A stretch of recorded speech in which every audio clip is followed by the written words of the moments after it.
Cricket में कई सारे ऐसे प्लेयर होते हैं जो खराब फॉर्म या किसी इंजरी के कारण टीम से बाहर हो जाते हैं और एक होता है जो बिना किसी रीजन के ही टीम से बाहर कर दिए जाते हैं और उसमें ईशान किशन जैसे प्लेयर का भी नाम हो।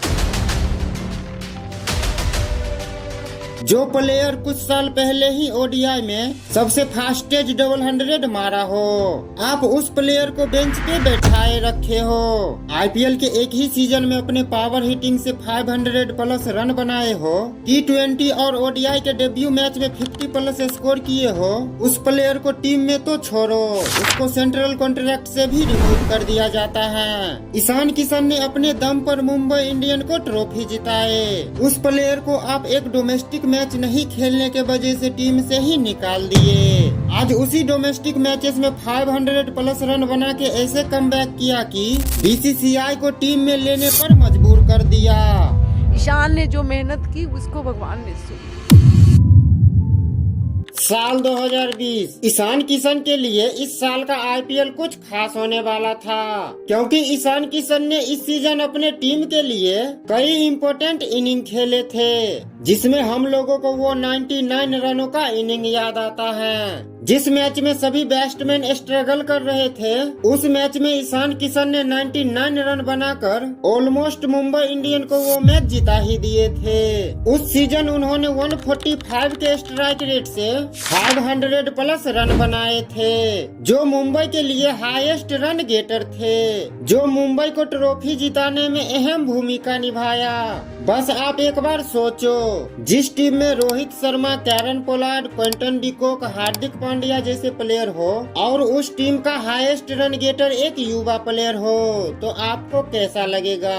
इसी परफॉर्मेंस के दम पर इतने कम टाइम में ही Ishan Kishan Indian team selector के नजरों में आने लगे थे और इस सब के बाद फाइनली इंटरनेशनल में भी डेब्यू हो ही गया। 14 मार्च 2021 को इंग्लैंड के खिलाफ अहमदाबाद में ईशान किशन का T20I डेब्यू होता है। उस मैच में ईशान किशन ने 175 के स्ट्राइक रेट से 56 रन बनाते हैं। उससे जिस तरह का डेब्यू एक्सपेक्ट किया जा रहा था, उन्होंने वैसा ही करके दिखाया और इसके कुछ ही महीने बाद ओडीआई डेब्यू भी हो जाता है। 18 जुलाई 2021 को श्रीलंका के खिलाफ उन्होंने ओडीआई डेब्यू किया और T20 के तरह ही ओडीआई में भी किसी को निराश नहीं किया और 140 के स्ट्राइक रेट से 59 रन बनाते हैं। जिस चीज के लिए ईशान किशन जाने जाते थे, एक एग्रेसिव लेफ्ट हैंडेड बैट्समैन जैसे, और कोई नॉर्मल एग्रेसिव बैट्समैन नहीं, बल्कि एक हार्ड हिटिंग बैट्समैन। और इसीलिए ईशान किशन का कंपैरिजन एक पावरफुल बैट्समैन क्रिस गेल से भी किया जाता है। और इसके बाद भी ईशान किशन फैंस और मैनेजमेंट को बिल्कुल भी डिसअपॉइंट नहीं करते और इसके बाद ही अक्टूबर 2022 में साउथ अफ्रीका से होने वाले सीरीज में ईशान किशन ने 3 हाफ सेंचुरी बना देते हैं। लेकिन अभी भी वो इनिंग बाकी था, वही इनिंग जो सभी इंडियन फैंस को कंफ्यूजन में डाल दिया कि कैसे इस इनिंग के बाद भी ईशान किशन ड्रॉप हो सकते हैं। 10 दिसंबर 2022 को बांग्लादेश के साथ थर्ड ओडीआई सीरीज का तीसरा दिन, इंडिया ने इस सीरीज को 2-0 से पहले ही हार चुके थे और उस मैच से पहले रोहित शर्मा को एक थंब इंजरी हो जाता है और ईशान किशन को ओपनिंग करने का मौका मिल जाते हैं। ईशान किशन को इस सब से बिल्कुल भी फर्क नहीं पड़ रहा था, क्योंकि उस दिन किसी को नहीं पता था कि बेंच पे बैठा हुआ प्लेयर अपने करियर और क्रिकेट के सबसे बेस्ट इनिंग खेल देगा। उस दिन ईशान किशन ने न ही 200 रन मारे, बल्कि ऐसा करने वाले सबसे फास्टेस्ट क्रिकेटर बन गए। उन्होंने 126 बॉलों में डबल 100 मारकर क्रिस गेल के फास्टेस्ट डबल 100 का भी रिकॉर्ड तोड़ दिया। उसके बाद सभी फैंस और मैनेजमेंट को लगा कि अब इंडिया के लिए एक लेफ्ट हैंडेड बैट्समैन लंबे समय के लिए मिल चुका है। लेकिन ईशान किशन के करियर में कुछ ऐसे मोड़ आए जिसको समझ पाना आज भी मुश्किल ही है। जब ईशान किशन ने 210 रनों का वो आइकॉनिक इनिंग खेला था तब सभी ने मान चुका था कि ईशान किशन आने वाले 2023 के ओडीआई वर्ल्ड कप में इंडिया का ओपनर होगा। लेकिन सभी को शौक तो तब लगा जब श्रीलंका के साथ होने वाले ओडीआई सीरीज में ईशान किशन की जगह शुभमन गिल को चुना गया।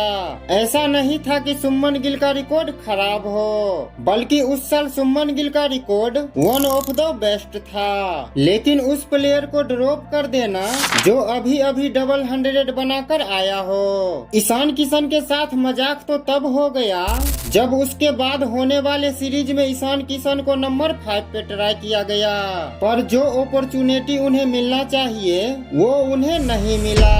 जरा सोचो, जब रोहित शर्मा ने डबल 100 मारा था और उसके अगले ही मैच में उन्हें नहीं खिलाया होता तो क्या रोहित शर्मा 3 डबल 100 मार पाता? नहीं ना। पर ईशान किशन के साथ ऐसा ही हो रहा था। इनफैक्ट 2023 के ओडीआई वर्ल्ड कप के लिए उन्हें सेलेक्ट भी कर लिया गया, पर एक बैकअप ओपनर के लिए। ऐसा हमें वर्ल्ड कप में भी देखने को मिला।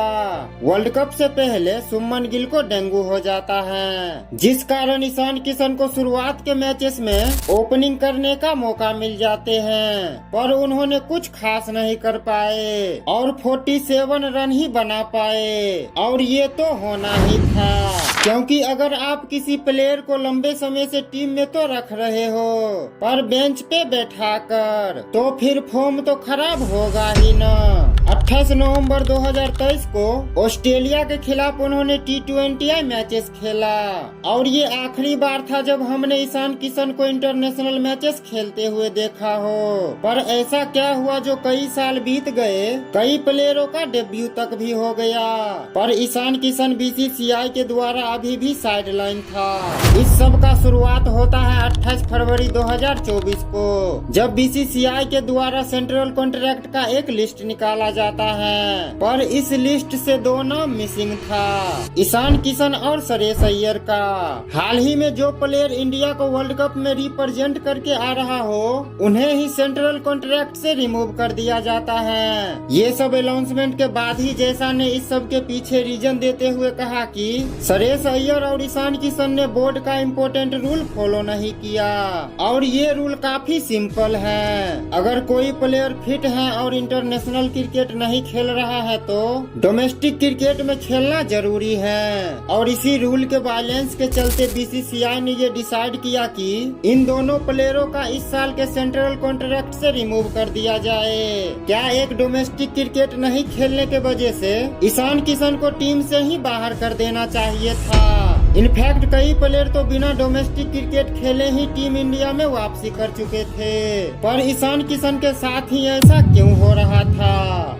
साल 2024 में ईशान किशन ने कंसिस्टेंसी क्रिकेट खेलने का ट्राई किया और तो और IPL 2024 के दौरान भी 22 मार्च से 26 मई तक उन्होंने मुंबई इंडियन के तरफ से खेला और 40 इनिंग में 320 रन बनाए और स्ट्राइक रेट 148 का था, और इसे ही इम्प्रूव करने के लिए उन्हें वही करना पड़ा जिसको नहीं करने के वजह से उन्हें टीम इंडिया के सेंट्रल कॉन्ट्रैक्ट से निकाल दिया गया था, और जो कि था डोमेस्टिक मैचेस खेलना।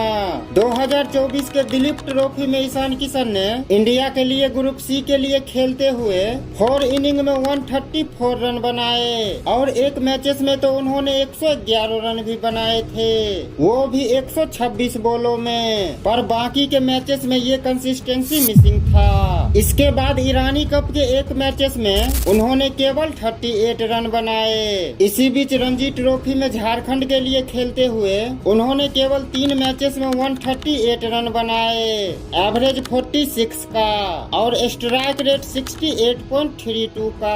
और फिर आते हैं ईशान किशन के लाइफ का वो मोमेंट जिसका वो इतने दिनों से इंतजार कर रहे थे। ईशान किशन ने झारखंड के ओर से कप्तानी करते हुए 18 दिसंबर 2025 को सैयद मुश्ताक अली ट्रॉफी में पहली बार झारखंड को फाइनल में ले जाते हैं, जो काम आज तक झारखंड के लिए MS धोनी नहीं कर पाए वो काम ईशान किशन ने करके दिखाए, जिसमें उन्होंने हरियाणा के खिलाफ फाइनल मैचेस में 49 बॉलों में 101 रन बनाए। इस पारी में ईशान किशन ने 10 छक्के और 6 चौके लगाए, 20 ओवरों में 262 रन बना दिए, जिसको पीछे करने आई हरियाणा की टीम ने मात्र 193 रन ही बना पाए और 69 रनों से ये मैच जीतकर झारखंड ने पहली बार ये ट्रॉफी अपने नाम किया।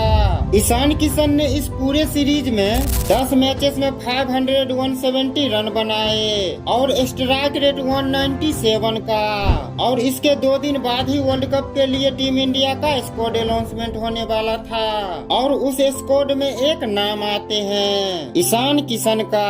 ये वही ईशान किशन है जिसे डोमेस्टिक क्रिकेट नहीं खेलने के वजह से टीम से ही निकाल दिया गया था और कॉन्ट्रैक्ट से भी, और आज इसी डोमेस्टिक क्रिकेट से ऐसा कमबैक किया कि सीधे वर्ल्ड कप स्क्वाड में आ गए। इस पे आपका क्या राय है हमें कमेंट में जरूर बताना।